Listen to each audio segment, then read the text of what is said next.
السلام علیکم ناظرین اکرام، اس طرح کا واقعہ صدیوں میں کہیں سننے میں آتا ہے۔ یہ واقعہ پاکستان کے شمالی علاقہ جات میں پیش آیا ہے اور اس کو رپورٹ کرنے والا میڈیا کوئی کرشمہ کہہ رہا ہے، کوئی معجزہ کہہ رہا ہے، اور وہ پولیس والا جو موقع پر پہنچا ہے اس کا بھی کہنا یہ ہے کہ زندگی بھر میں مختلف مواقع پر پہنچتا رہا، طرح طرح کے حادثات دیکھے، جرائم دیکھے، لیکن اس طرح کا واقعہ زندگی میں نے پہلی دفعہ دیکھا ہے۔ یہ واقعہ کس طرح پیش آیا؟ محمد جمشید اور ان کی اہلیہ اٹک ضلع کے ایک علاقے ہزرو میں مقیم تھے اور پچھلے کافی عرصے سے وہ ہانگ کانگ چلے گئے تھے، وہیں رہتے تھے۔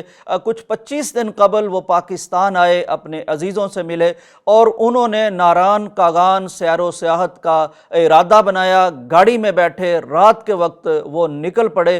کاغان سے پہلے کوئی 1 کلومیٹر کا سفر باقی ہوگا کہ دریائے کنہار کے کنارے انہیں کوئی حادثہ پیش آ گیا۔ سڑک بھی ٹھیک تھی، حالات بھی ٹھیک تھے، لیکن حادثہ پیش آ گیا۔ ناظرین، جو ہی حادثہ پیش آتا ہے گاڑی نیچے گرنا شروع ہو جاتی ہے، گرتے گرتے لڑکنیاں کھاتی تیزی سے نیچے آتی، 300 فٹ نشیب میں جا کے دریا کی چٹانوں پر گرتی ہے اور گاڑی جیسا کہ آپ دیکھ رہے ہیں وہ بالکل بریک ہو جاتی ہے، کرش ہو جاتی ہے اور کوئی چیز باقی نہیں بچتی۔ یہاں تک کہ اس میں جو سوار تھے 2 میاں بیوی اور ایک ان کا چھوٹا بچہ بیچارہ ساتھ سوار تھا۔ تو پھر کسی نے جب بتایا تو پولیس پہنچی۔ ظاہر ہے کافی وقت لگتا ہے موقع واردات پر پہنچنے میں۔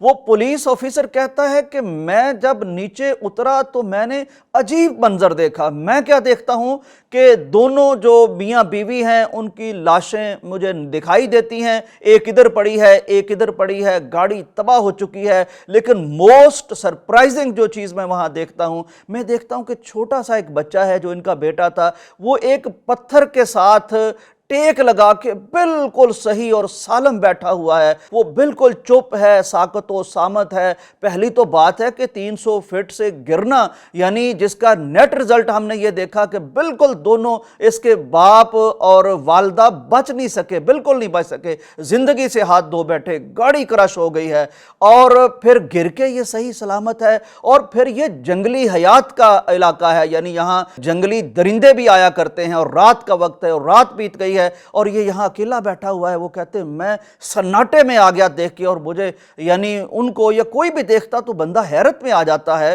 کہ یا اللہ تو کس طرح بچانے پہ آئے، تو اس طرح ایک بچے کو پھول کی طرح یعنی بچا لیتا ہے۔ وہ کہتے ہیں ہم بچے کے پاس گئے، بچے کو بالکل کوئی یعنی وہ بولنے کے قابل نہیں تھا اور وہ اس کی کوئی کیفیت ایسی تھی۔ ظاہر ہے اس نے یہ جو کچھ بھی دیکھا ہے، کوئی بڑا آدمی بھی دیکھتا تو جھیلنا اور اس کو برداشت کرنا مشکل ہو جاتا ہے۔ ناظرین، اس سے ہمیں سمجھ یہ پھر آتی ہے کہ زندگی اور موت کا خالق بھی اللہ ہے اور زندگی اور موت کا مالک بھی اللہ ہے۔ اگر زندگی باقی ہے تو مکھن سے بال کی طرح اللہ زندگی کو نکال کے اس بچے کی طرح دکھا دیتا ہے، اور جب زندگی باقی نہیں ہوتی تو یہی چھوٹے چھوٹے بچے معمولی مسائل میں مائیں دیکھتی ہیں کہ گھر کے بستر پر بھی زندہ نہیں بچتے۔ یقیناً اس بات کو دیکھ کر ہر شخص وہاں جو موجود تھا وہ پکار اٹھا، اور دیکھنے اور سننے والے، اس سٹوری کو پڑھنے والے اور سننے والے، وہ بھی پکار اٹھتے ہیں کہ مولا تیری قدرت کی طاقت وہ بے مثال ہے، وہ بے نظیر ہے۔ تو بچانا چاہے تو حضرت ابراہیم کو جلتی ہوئی آگ سے بچا لے، حضرت یونس علیہ السلام کو مچھلی کے پیٹ سے بچا لے، یہ تیری ہی قدرتیں ہیں۔ بہرحال بچہ ابھی خاموش ہے، انشاءاللہ اللہ کرے گا وہ اس صدمے سے نکلے گا اور بولے گا۔ تو بہرحال یہ بہت حیران کن بات ہے جو اللہ کی توحید پر، اللہ کی قدرت پر ہمارا ایمان بہت پختہ کرتی ہے۔ اجازت دیجیے، اللہ حافظ۔